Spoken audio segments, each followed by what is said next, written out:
What's up, guys? MD Investor again. MD Investor Wayne Abraham again in the house to talk to you about some personal finance topics.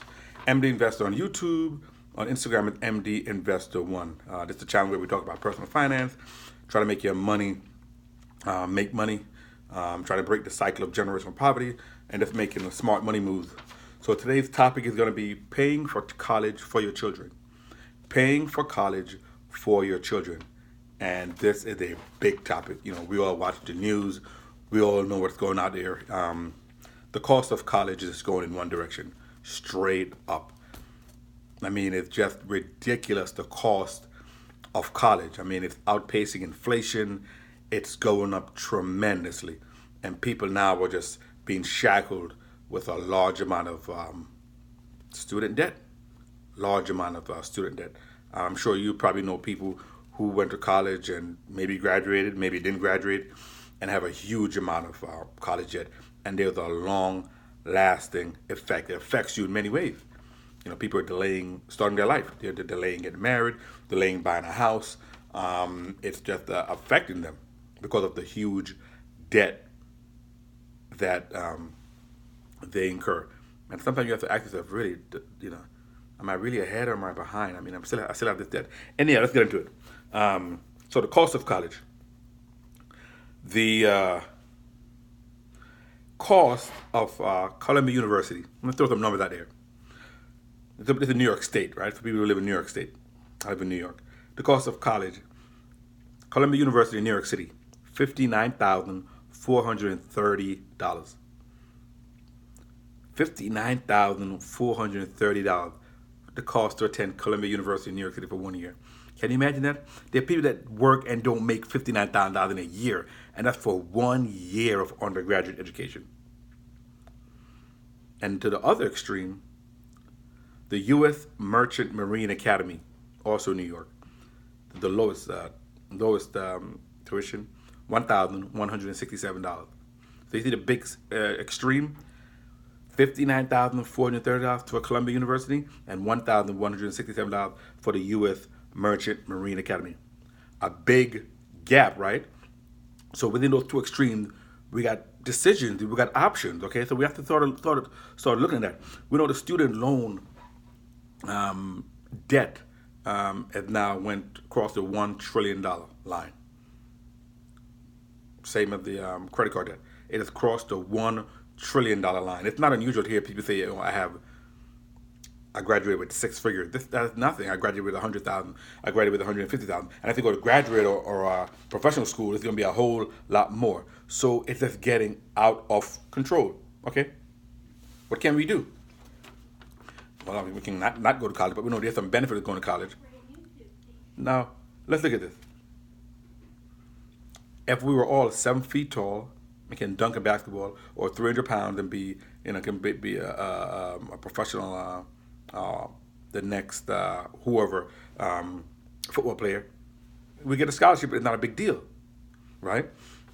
If we all got 1,600 on our SATs or whatever the maximum now is, maybe we got a scholarship. But for the most of us who are not 7 feet tall, not 300 pounds, or not on the top of the chart for IQs, we're middle class people. How do we what are options do we have? Okay, well, let's think about some certain things we have. Number one, let's say, how about we stay in state? You know, it's common knowledge that the tuition for in-state students is a lot lower than out-of-state students, and the simple reason being, people who are in-state, their parents will probably have paid taxes in that state. So what's one of the benefits of going to a state school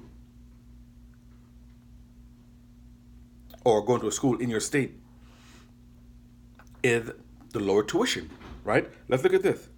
It says the average in-state tuition for New York State, tuition and fees is $7,069. $7,069 tuition and fees for in-state in New York State. The average tuition for out-of-state students going to New York State school, so they don't live in New York State, they are from out of state, they pay about twice as much, $13,987. See the difference? About half. So why me as a New York State resident Why am I going to go to school in Kentucky to pay double what the Kentucky in-state residents are paying? Why? Unless I'm getting a scholarship and going for free, there's no reasons for me to, So you look for schools in your own state, absolutely. And while we're on it too, let's mention private versus public. Let me add that in there too. Go to public school, okay? That's what they're for. The state schools are designed for the middle class people. Don't go to the private school. We just mentioned Columbia University, almost $60,000 a year in tuition. So choose public over private and choose in-state. Okay? Let's look at number 3. What about maybe going to community college first? We don't think about that, right? It's kind of like a stigma to community college, but it's a great option. Okay? It's a great option.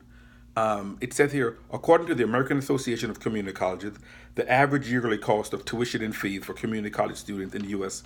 is $3,347, compared to $9,139 at four-year institutions. So you see the tuition and fees is about a third at community college. Of course, you have to do your research and stuff, make sure it's accredited, make sure the credits can be transferred to the four-year college that you want to go into. But think about it. You do half your college somewhere else for a low fee, maybe even stay home because it's probably local, and then finish up the other 2 years away. I know people want to get the experience and stuff of going away and drinking and getting drunk and staying up all night and all that stuff, but you know what? It's about dollars and cents, and we got to start using our brain. And they're trying to get money out of us. We have to start saying, how can we get the best value? Okay, how can we get the best value? Okay. Let's look at it. Number 4, whatever this number is, I lost track. A dirty word, work. How about in the summer?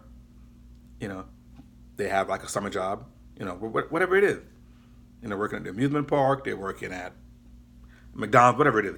But work during the summer, it may not be a lot of income, but you know what? It may be enough to offset the books, maybe some other costs, maybe to pay for a little car that they have. But it may help. It may pay a portion of the tuition. But yeah, maybe work during the summer. Okay. I know sometimes it's difficult to work during the year because of the academic load, but consider working to offset some of that. Okay. Now let's look at some college saving plans. There's some college saving plans out there that we can use to our benefit. Okay. The two that I'm going to talk about is the 529, the 529 college savings plan, and the Coverdell educational savings account. So the 529 and the Coverdell educational savings account. Let's compare both of those. Okay. Now the 529 and the Coverdell educational savings account, we both can make contributions to both of those. The contributions we're making to both of those are not tax deductible on the federal level. Let me say that again. The contributions to both 529 and the Coverdell ESA or Educational Savings Account, they are not tax deductible on your federal tax return, meaning that you're not going to get a tax benefit on your federal tax return. Because they're using after-tax money. But there is a state tax benefit, or it is tax deductible on your state, or let me say on most state income tax. The 529 is tax deductible. I think there are about 33 states that it's tax deductible. So obviously you don't want to look for the state that you're in. I know in New York State, for individuals or single people, they can get up to a $5,000 tax deduction on their New York State income tax. And for married people filing jointly, they can get up to a $10,000 tax deduction on their New York State tax. With the Coverdell Educational Savings Account, there is no tax deduction, federal or state. It is not tax deductible. So those are two. So obviously you're going to want to look at your own individual state to see what the tax implications are. Now, let's look at what we can use both of these for. The 529, the 529 can be used for qualified higher educations. Let's say that the 529 can be used for qualified higher education. We're talking about college. We're talking about it could be law school, medical school. It could also be used for K through 12 tuition. Okay, so let me repeat that again. The college college 529 can be used for qualified higher education, college, medical school, law school, whatever. It can also be used from K through 12 tuition. K through 12 tuition. So some people, if your kid is in a private school, K through 12, you can use that also, the 529. The maximum distribution, meaning the maximum amount you can take out for K through 12 is only about $10,000. $10,000 a year, the maximum you could take out to use to pay for qualified educational expenses from K through 12 for the 529. Maximum you can use is $10,000. For the Coverdell ESA, the maximum amount you can use for K through 12 is $2,000. For K through 12, you can use for $2,000, but it can be used not only for it can be used for K through 12. It can be used for other expenses, not just tuition, but it can be used for books, supplies, tutoring, so on. So qualified elementary and secondary expenses. So that's a difference. For 529, it can be for 529 K through 12. It can only be used for tuition. But for the Coverdell ESA, for K through 12, it can be used for expenses. So you can use it for tuition and other stuff. Okay, tuition and other stuff, books, supplies, equipment, and so on. Okay, let's look at the investment options. Investment options for both of these. For the college 529, the investment options are somewhat limited. Most of them are age based, usually becoming more aggressive or more heavily in stocks the younger the child is, and as they get older, it becomes more conservative or more heavily laden with bonds, so more conservative. And you're limited to 2 investment changes per year with the 529. So the thing of 529, think about some limitations. So they're going to put you in some of these age-based funds, more aggressive earlier and then more conservative, and you're limited to 2 investment changes per year. Compare that to the Coverdell ESA, where you have the ability to self-direct. So options are stocks, ETFs, mutual funds, and even real estate. So more flexibility with the Coverdell ESA. Okay, more flexibility with the Coverdell ESA. Now the question you might say is, why do we really even need a Coverdell ESA? If you think about it, we just said the 529 you can use from K through 12 and also higher education, college, medical school. And the maximum distribution for K through 12 is you can use $10,000 for expenses. As opposed to the Coverdell, you can only use $2,000. So you're like, well, why would I even need that? Option, you can have that if, for example, your kid is going to a K through 12 school, private. You can use the $10,000 from the 529 for the tuition, because remember it's only for tuition. And then if there's some other expenses above the $10,000, like books, fees, equipment, you can use the Coverdell ESA. So that's a little option for you right there. Let's look at eligibility. The 529 pretty much eligible to anyone. Anyone could contribute to the 529. Whereas the Coverdell ESA, there's some income restrictions. Married with modified adjusted gross income between 190,000 and 220,000. That's the eligibility. So if you make above the 220,000, you are phased out. You can't contribute to the Coverdell Educational Savings Account. Single, the requirements are 95,000 to 110,000. So just remember, 529, pretty much anybody could contribute. No income restriction. The ESA, there's some income restrictions. Okay, so just remember that. Now, maximum contributions. Okay, maximum contributions for the 529. What's the most I can contribute to the 529? The most you contribute to the 529 for each student is about $10,000, I believe. About $10,000 the maximum you can contribute. Where the Coverdell ESA, the maximum you can contribute is about $2,000. $2,000 for each beneficiary. And for the ESA, you can only contribute up to age 18. You can only contribute up to age 18. I think with the 529, there's no age restriction. You can contribute even above 18. But with Coverdell, you can contribute only until age 18. And the student have to use that money before age 30. If they don't, they're subject to taxes and I think a penalty. Okay? Now let's look at who owns the account. With the 529, the account is owned by the account owner. So for example, if I open a 529 for my children, I own the account. They're the beneficiary, but I own the account.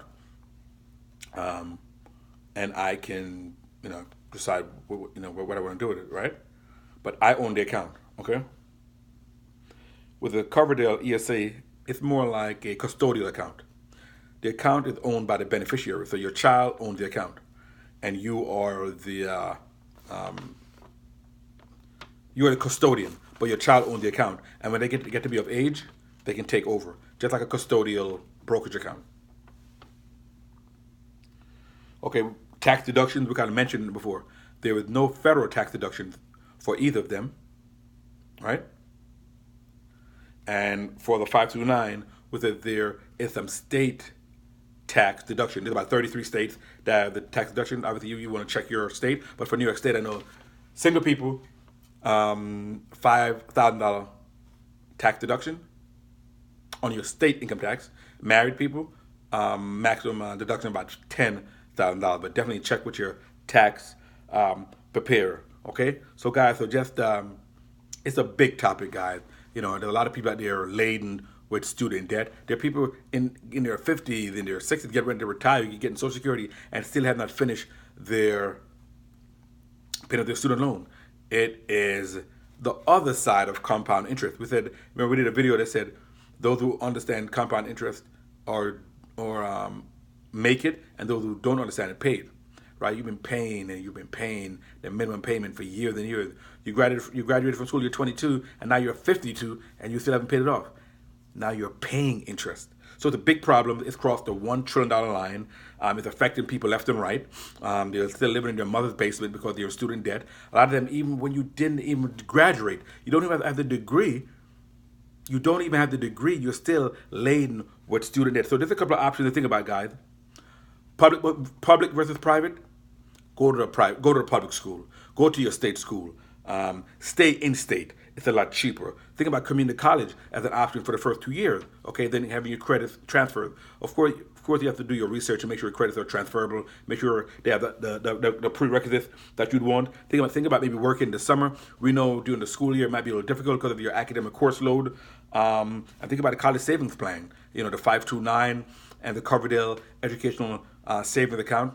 So there's options, guys, for us to look at. Again, guys, that's trying to be money smart. That's trying to break the cycle of generational poverty. That's trying to not repeat mistakes that we have made and trying to make our children financially smart and increase the financial IQ. So there's MD Investor, guys, MD Investor in the house that's trying to increase the financial IQ of the people out there.